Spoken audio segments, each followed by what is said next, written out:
La Primera Guerra Mundial fue una guerra desarrollada principalmente en Europa, que dio comienzo el 28 de julio de 1914 y finalizó el 11 de noviembre de 1918.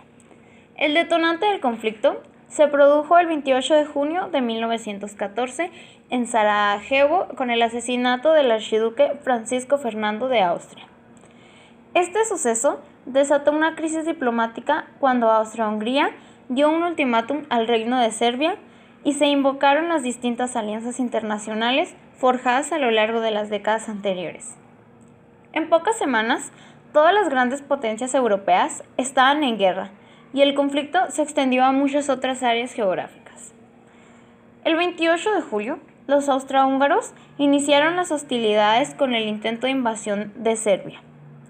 Mientras Rusia se movilizaba, Alemania invadió Bélgica, que se había declarado neutral, y Luxemburgo en su camino a Francia. La violación de la soberanía belga llevó al Reino Unido a declarar la guerra a Alemania. En noviembre de 1914, el Imperio Otomano entró en la guerra, lo que significó la apertura de distintos frentes en el Cáucaso, Mesopotamia y el Sinaí. Italia y Bulgaria se unieron a la guerra en 1915, Rumania en 1916 y Estados Unidos en 1917. Más de 9 millones de combatientes perdieron la vida, una cifra extraordinariamente elevada. Tras años de relativo estancamiento, la guerra empezó su desenlace en marzo de 1917 con la caída del gobierno ruso.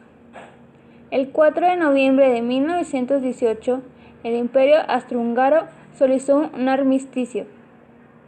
Alemania, en plena revolución, solicitó un armisticio el 11 de noviembre de 1918, poniendo fin a la guerra con la victoria aliada. Tras el fin de la guerra, 4 grandes imperios dejaron de existir: el alemán, ruso, austrohúngaro y otomano. El mapa de Europa y sus fronteras cambiaron completamente, y varias naciones se independizaron o se crearon. Concluyó con la creación del primer estado autodenominado socialista de la historia, la Unión Soviética.